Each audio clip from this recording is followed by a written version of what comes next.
What up, what up? Good morning, world. This is your boy, Jawade Thurman, coming at you live right here on the Blitz. Once again, my name is Jawade Thurman. I'm your host, and welcome to the Blitz. Whew. A lot of NBA, a lot of NFL. If you didn't watch the game, man, you missed out on a nail biter. You missed out on a crucial, pivotal moment of games.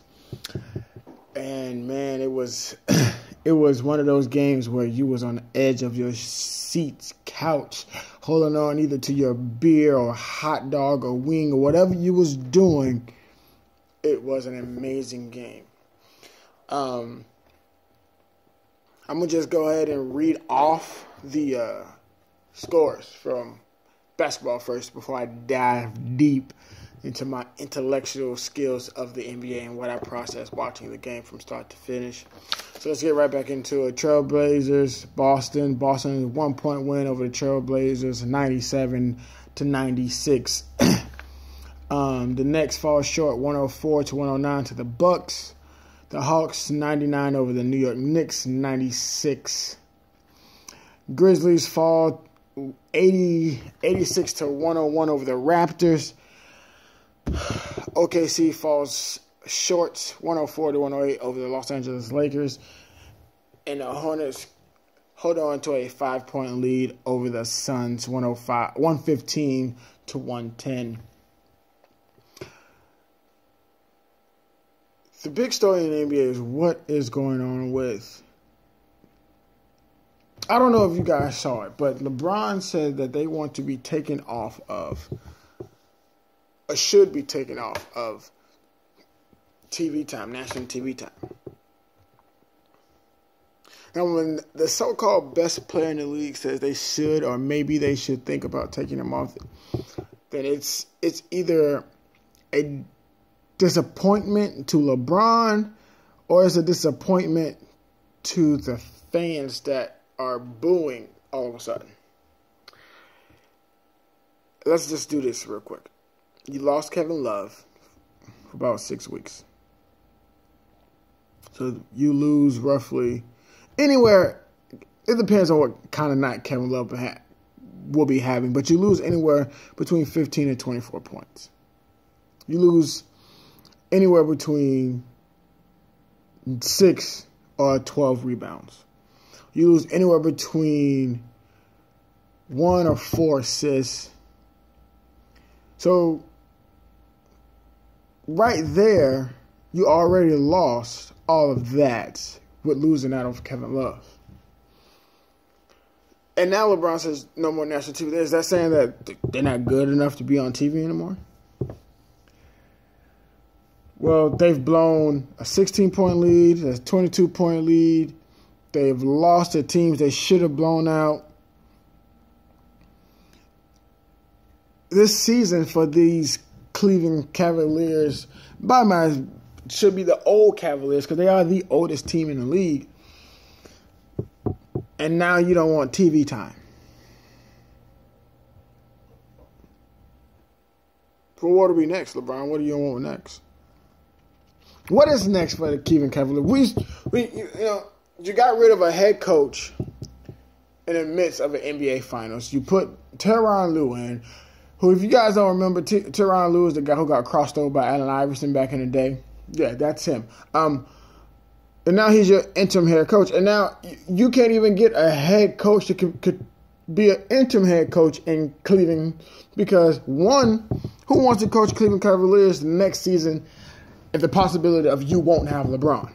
2, your interim coach, which means, hey, your job is on the line every night, Mr. Lue. Your job is on the line every night.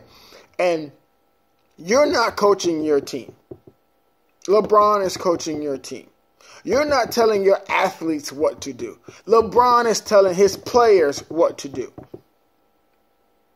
So why have a coach? Go coachless for the rest of the season and see if that helps. Because having a coach that sits down and be quiet when a player is talking. Now, not to say that you can't be a player and speak your mind in the huddle. I'm not saying that. Hey, I played NBA. I played high school basketball.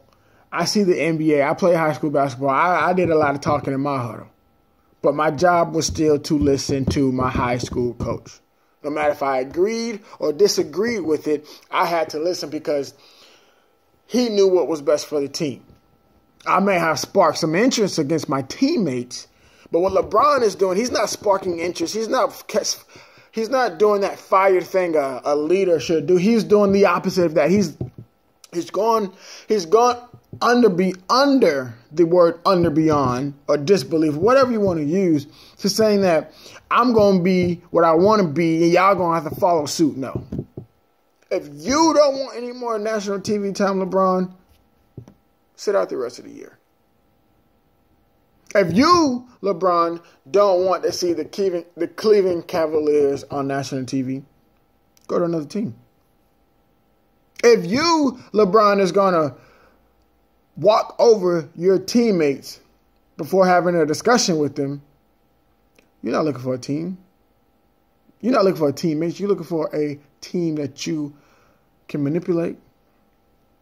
LeBron, you're looking for a team that you can belittle. You are looking to be LeBron James in the Pips. That's what you're looking for. You're looking for a background. You're looking for background singers to make you shine in the light. But I tell you, go to a sorry team.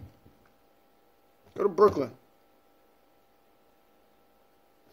Go to a team that's below 500.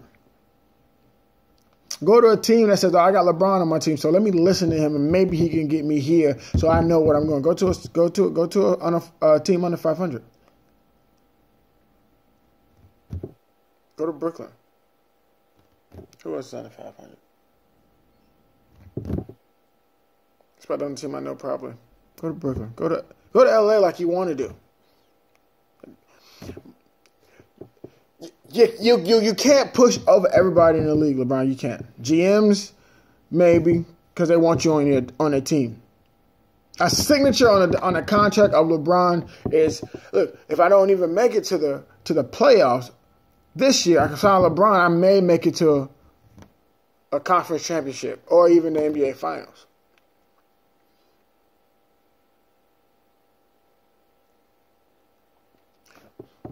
But you can't belittle your teammates, LeBron. This is what I'm getting at. You can't say, "Oh, I am the greatest player in the world," and still have an attitude like you do. You're big, strong, powerful. You do a lot that this league has never seen, but you are the biggest crybaby I've ever seen play basketball. For you to be that strong, that big, that athletic, and teams game plan and what they're going to do to stop you and worry about the other four later on in the game, you are the biggest crybaby I've ever seen lace up a pair of sneaks. And I've seen girls play basketball. And you are the biggest crybaby. Now you say, "Oh, I don't care what you're saying about me. You're not even a real broadcaster. You're doing this in the comfort of your home." Yes. LeBron, I don't care. I'm trying to get my word out to those people who say you're the greatest player in the league. Because the greatest player in the league don't make excuses on why we're losing. Don't make excuses, put ourselves. No, they don't make excuses. You know what they do? Great players make other players great players so they can be great as a team. And LeBron, you do not have a team because you don't want to be a part of the Cleveland Cavaliers, because every time you see something better on the table, you shut down for the season. And people still look at you and say, "Oh, he's the greatest player in the league. He don't have any help." No, BS. Isaiah Thomas is doing whatever he can to get back to 100%. You have Tristan Thompson, a guy who 2 years ago averaged a double-double, and now he's playing like garbage. Why? Because you, LeBron, wanted him so bad, that they gave this man a huge contract, and now he's playing like Big Baby Thompson. That's his new nickname, Big Baby Thompson. You know how Big Baby Davis didn't want it? I dub you Big Baby Thompson. That's what you is, Big Baby Thompson. Because you got a huge contract and now you cry. Now you don't play like you did 2, maybe 3 years ago. You don't play like that anymore, Thompson. Hell, you're learning from the best player in the league to cry so much in LeBron James.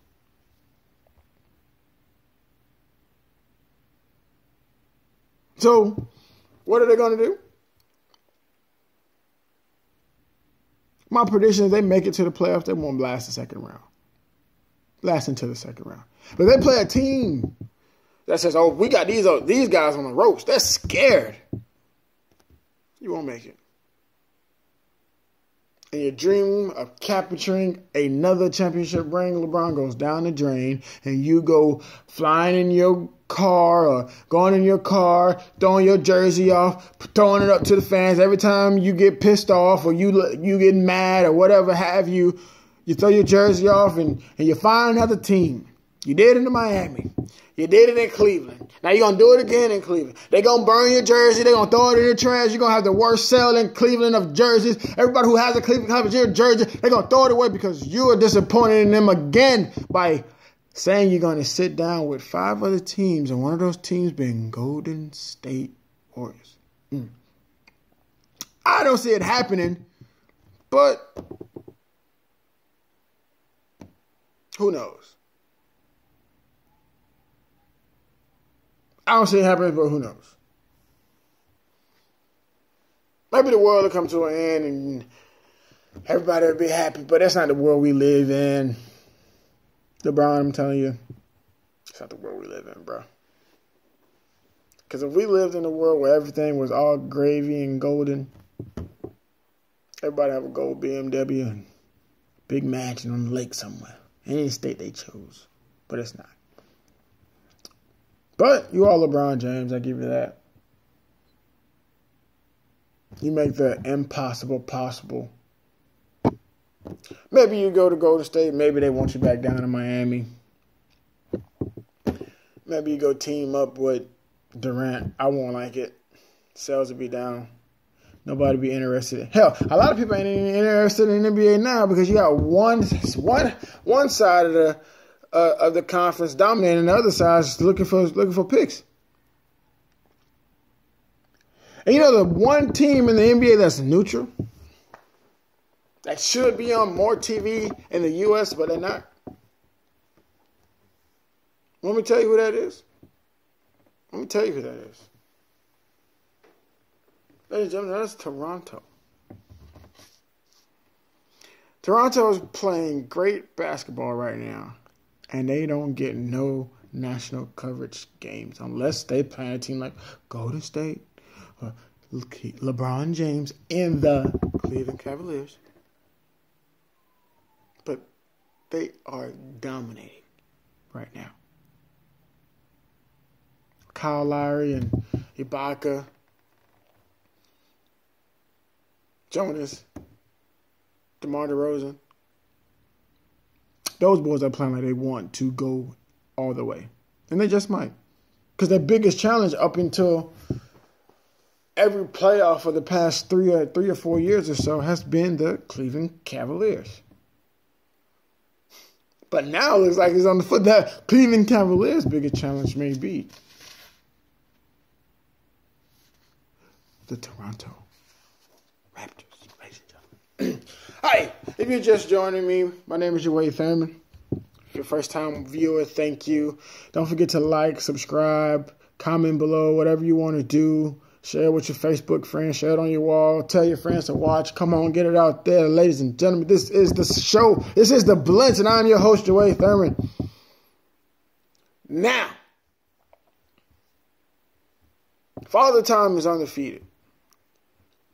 But there's one man who's looking probably to defeat Father Time. His name is Tom Brady. Let me tell you what Tom Brady didn't do yesterday, folks. He didn't defeat the Eagles because they go down 41-33. So you may be outlasting more than other quarterbacks, Tom. Father Time may be a step slow right now when it comes to you, but them Eagles, boy, they was soaring, they was flying, they was hollering and screaming all over the place. They got the job done when it needed to be done. And let's think back to the first quarter. Missed an extra point. 3-3. Eagles score, make it 9. Missed the extra point. Tom Brady marched his team down, and their score, he missed another extra point. It was an extra point miss in the first quarter. Everybody was missing an extra point. We don't want to come down to an extra point. And then everything just started clicking for the Eagles. They start running, they start passing, they start throwing, they start kicking. Put in a rookie kicker the fourth quarter to end the game to give them a 5-point lead. An 8-point lead, excuse me.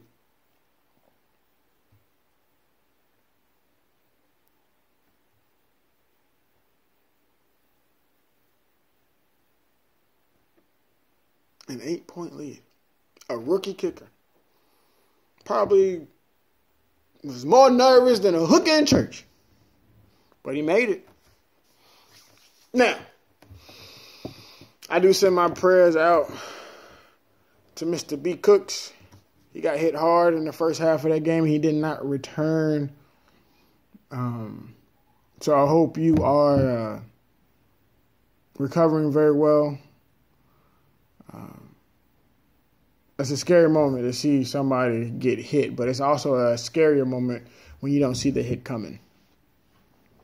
If you don't know what I'm talking about, ladies and gentlemen, go back and watch that play. He catches the ball and he just looks disoriented. He doesn't know where he wants to go. Then he turned around into Malcolm Jenkins and he got leveled, ladies and gentlemen. He got leveled. So if you missed that play and you was wondering why, or you came in at halftime, you was at work, didn't get off until late, but you saw the second half, he was like, well, my man Cooks. That is why he got laid out. He did not return to the game. This is the Blitz, ladies and gentlemen. My name is Jaway Thurman. Like, subscribe, comment below if you have any questions. But the NFL season is over now. Tom Brady doesn't capture another championship ring. Like I said, but you know the play that bothered me the most. If you go back, ladies and gentlemen, Zach Ertz, 7 catches, 67 yards, 1 touchdown. 1 touchdown comes towards the end of the game. And he catches the ball, takes 2 steps, gets contact. He's in the end zone. Ball pops out. If you go back to the Steelers game, same concept. Tight end catches the ball, but he was down in the end zone as well. Ball pops out. No recovery. Touchback going the other way.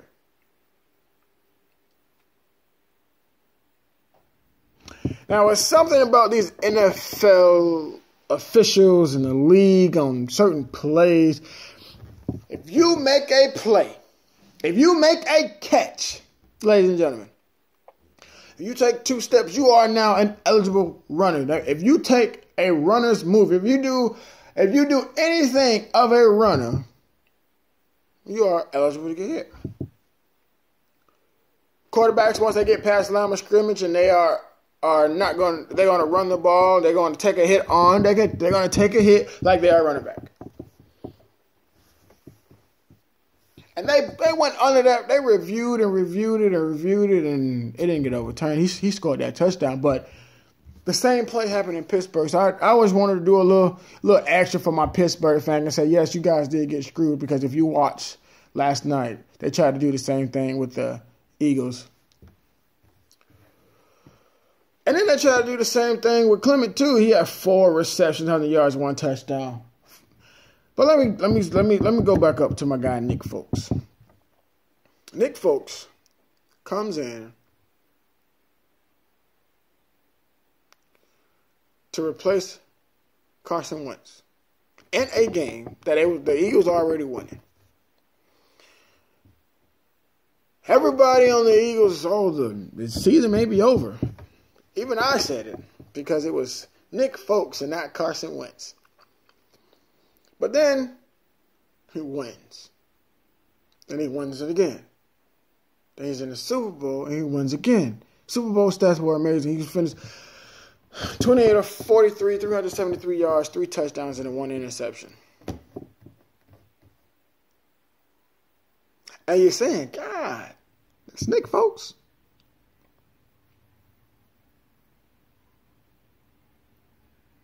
Nick Folks came in undefeated this season as a starting quarterback, and he's leaving that way as a starting quarterback.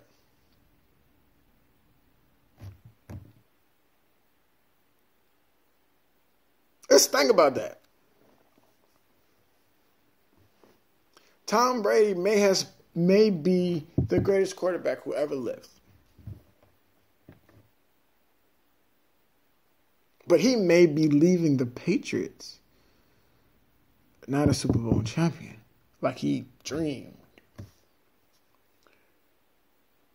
Mr. Blunt, 14 rushes, 90 yards, a touchdown, 6.4 carry. Ajayi was running the ball in the first quarter. Like I said on my first broadcast, I said if Blunt and Ajayi run the ball like they're supposed to, the Patriots are in trouble, and they did because Ajayi had a hard 57 yards for 9 carries. And when I say hard, ladies and gentlemen, he was trucking. So was Blunt. They were trucking. They were trucking. Jeffries on the receiving end, three receptions, 73 yards, 1 touchdown. Aguilar, 9 catches, 84 yards, no touchdowns. Ladies and gentlemen, the Eagles overcame every obstacle that got put in their way. The main obstacle was Carson Wentz going down in the game. You bring in Nick Folks.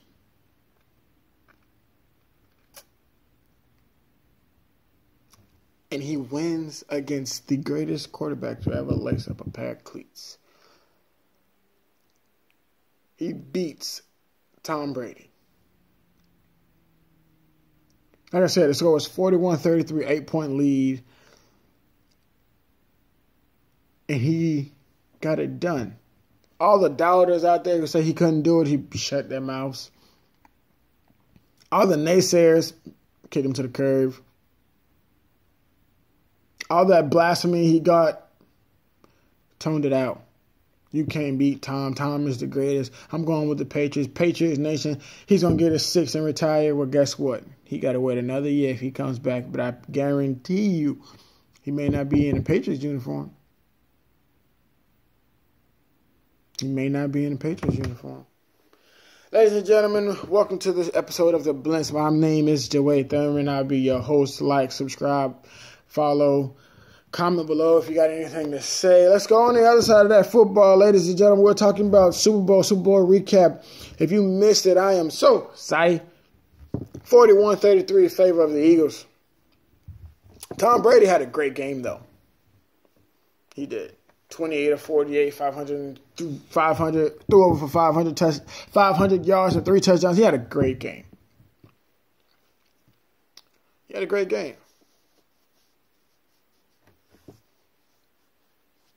White, 7 rushes, 45 yards, a touchdown. Lewis, 9 rushes, 39 yards, no touchdowns. Lewis, 4.3, White, 6.4. Scared White is going to be amazing. I know where he came from, but I'm going to look into it. Because he shocked me yesterday. He really did. Amendola, 8 receptions, 152 yards, no touchdowns. He couldn't get one. Hogan, he shocked me too because I just never seen him play for real either. But he played a great game. Six catches, 128 yards, 1 touchdown, 21.3. And Grock, 9 receptions, 116 yards, 2 touchdowns, 12.9. White also had 2 receptions for 21 yards. You know what shocked me in that game? Both sides did a trick play to their quarterbacks. Nick folks end up scoring, and Tom Brady, just like the Vince Lombardi trophy, the ball slips out of his hands. So does the trophy. But you got to wonder, is this the last time we see Bill Belichick and Tom Brady on the same agenda, on the same side of the ball? I like to speculate. Tom Brady had the ball in his hands, though. He had the game in his hands, tried to march down the field. He had 2 possessions. One tried to march down the field, got a fumble. The next one, he just couldn't do anything with it.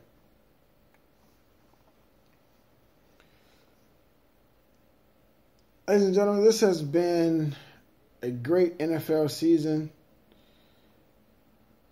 But now it comes to an end, and my question is,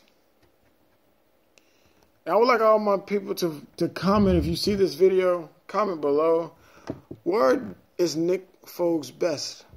Should he stay? There's a lot of teams out there who's looking for a quarterback, and he proved he can be a quarterback in a higher pressure. There were no higher pressure situations in the position he was in, ladies and gentlemen, and he proved that he can handle it. He proved that he can come into a game, no matter the situation, or come into a role, no matter the situation, and lead the Eagles to the end of the season for a Super Bowl. Was it pretty? What is pretty? But you know what is pretty? When they get on that bus and they take that bus all the way through Philly and they play Meek Mills once again, riding through the city, hold up that trophy over the heads of the city, they get them rings on their finger, that's going to be pretty. That is going to be pretty. It's going to be very pretty, ladies and gentlemen, because the Eagles have been waiting a very long time. Very long time to get that Super Bowl win. And it couldn't come over a better team than the Patriots. So come on. In the Bill Belichick and Tom Brady era may come to an end, but they ain't getting 6. It's Foles time, ladies and gentlemen. He's going to be another blockbuster move once the NFL kicks off. If he stays, if he goes, whatever it's going to be, but it's going to make top news. I've been your host, Mr. Jaway Thurman. Welcome to, this has been the Blitz. Like, comment, subscribe, view, whatever you want to do. Call your friends, call your friends, call your friends, call your exes. Tell them to like, subscribe, comment below. This has been the Blitz. Good day, ladies and gentlemen. Peace out.